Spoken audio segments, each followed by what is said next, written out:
নমস্কাৰ বন্ধুসকল, সাগৰিকাৰ কিটচেনলৈ সকলোকে স্বাগতম জনাইছোঁ।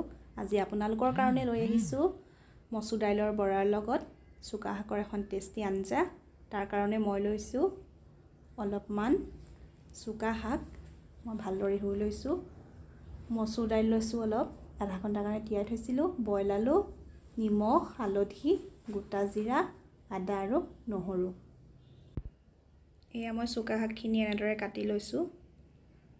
বইল কৰি থোৱা আলুটো পিটিকি ল'লোঁ, আদা নহৰু খুন্দি লৈছোঁ। দালিখিনিও পেষ্ট বনাই নিমখ হালধি দি সানি ল'লোঁ।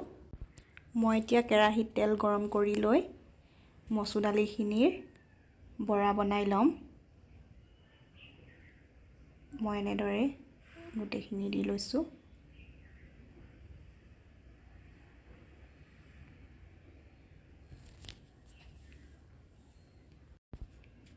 মই এনেদৰে সকলোখিনি বৰা বনাই ল'লোঁ। এতিয়া নমাব পৰা হৈ গৈছে।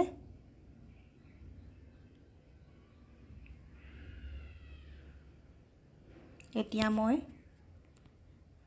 ৰৈ যোৱা তেলখিনিতে দিছোঁ আদা নহৰু, কেইটামান দিছোঁ গোটা জিৰা,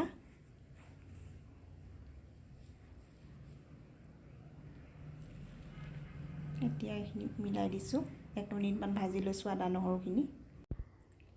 আদা নহৰুখিনি মই অলপ সময় এনেদৰে ভাজি ল'লোঁ। এতিয়া ইয়াত দিছোঁ কাটি থোৱা চুকা শাকখিনি। চুকা শাকখিনি দিয়াৰ পাছতে ইয়াত দিছোঁ অলপমান নিমখ, তাৰ পাছতে দিছোঁ অলপ হালধি।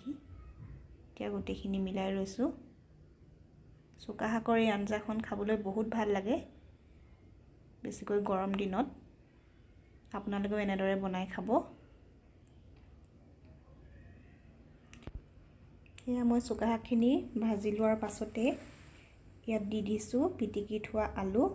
আলু দিলে কি হয়, চুকা শাক যিহেতু বহুত টেঙা, আলু যদি দি লোৱা হয় তেনেহ'লে টেঙাটো অলপ হ'লেও কাটে। আৰু যিসকলে বেছি টেঙা বেয়া পায় তেনেহ'লে আলু অলপ দিলে খাই ভাল পাব, আৰু যিসকলে টেঙা ভাল পায় তেওঁলোকে নিদিলেও হ'ব। এতিয়া মই গোটেইখিনি মিলাই ল'লোঁ। এতিয়া ইয়াত দিছোঁ অলপ পানী আপোনালোকৰ জোখমতে দি ল'ব।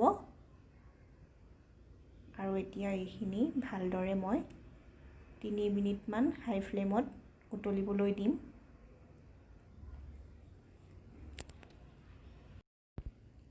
এয়া আঞ্জাখিনি উতলি আছে। এতিয়া মই উতলাওঁতে ইয়াত দি দিছোঁ মচুৰ দাইলৰ বৰাকেইটা দি লৈছোঁ।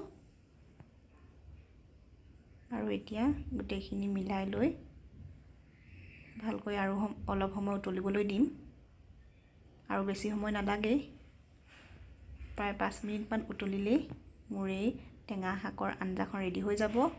এয়া মোৰ মচুৰ দাইলৰ বৰা আৰু চুকা শাকৰ টেঙা আঞ্জাখন বনাই হৈ গৈছে।